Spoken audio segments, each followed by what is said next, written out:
किसी माफिया में दुस्साहस नहीं, किसी गुंडे में दुस्साहस नहीं कि किसी पर्व और त्योहार में व्यवधान पैदा कर दे और उपद्रव पैदा कर दे। आज माफिया पिस्तौल लहराते हुए, कोई धमका करके,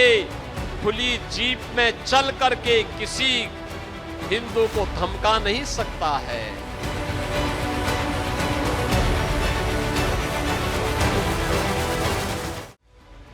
ये सीएम योगी के वो शब्द हैं जो आज से पहले भी सिर्फ उत्तर प्रदेश ही नहीं बल्कि देश की राजनीति की दिशा भी तय कर चुके हैं। सीएम योगी के बुलडोजर एक्शन, माफियाओं पर नकेल कसने के तेवर और हिंदुत्व वाले एंगल ने देश में हिंदू वोट भी जरूरी वाली सियासत की धुरी बना दिया है। और हाल ही में सीएम योगी के एक और बयान ने इसे और भी ज्यादा मजबूत कर दिया है। आज माफिया पिस्तौल लहराते हुए, कोई धमका करके, खुली जीप में चल करके किसी हिंदू को धमका नहीं सकता है, अब नहीं धमका सकता है। यही कारण है कि हमें पश्चिम बंगाल में शुभेंदु अधिकारी के सरकार बनाते ही एक के बाद एक ताबड़तोड़ फैसलों में, जिसमें सड़क पर नमाज ना होना, अवैध अतिक्रमण हटवाना, मदरसों में राष्ट्रगीत अनिवार्य करना, तमाम फैसलों में योगी के यूपी मॉडल की झलक दिखती है। यहां तक कि असम के सीएम हिमंत बिस्वा शर्मा का तीसरी बार सीएम बनने में और महाराष्ट्र की गद्दी पर देवेंद्र फडणवीस के लौटने में वही हिंदुत्व वाली लकीर नजर आती है जो सीएम योगी ने उत्तर प्रदेश में खींची थी। मतलब साफ है कि अगर शासन चलाना है तो हिंदुओं की अवमानना तो दूर, उन्हें नजरअंदाज तक नहीं किया जा सकता। अगर कोई किसी रामलीला में,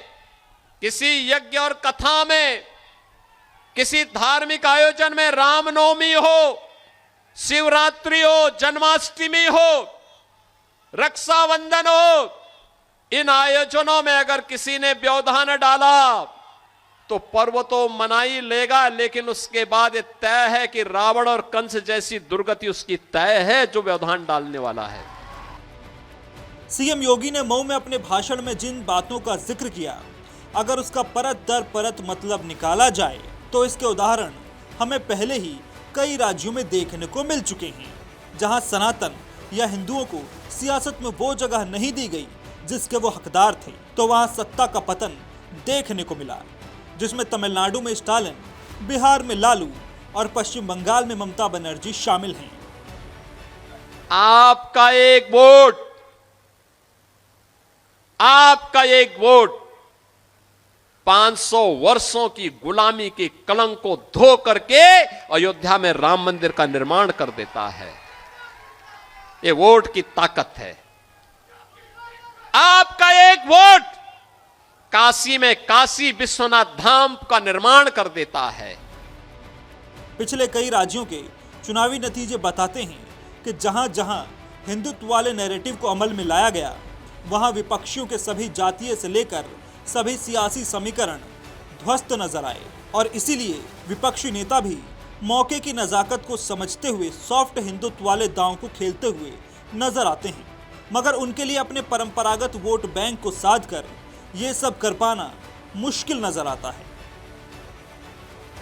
गौरतलब है कि यूपी में 2027 से पहले सीएम योगी ने एक और बयान देकर प्रदेश की राजनीति में नई लक्ष्मण रेखा खींच दी है, जहां वो पहले ही बटोगे तो कटोगे वाले संदेश से कई विपक्षियों को मात दे चुके हैं और अब देखना होगा कि उनका हिंदू किसी से डरेगा नहीं वाला दांव विपक्षियों पर कितना भारी पड़ता है।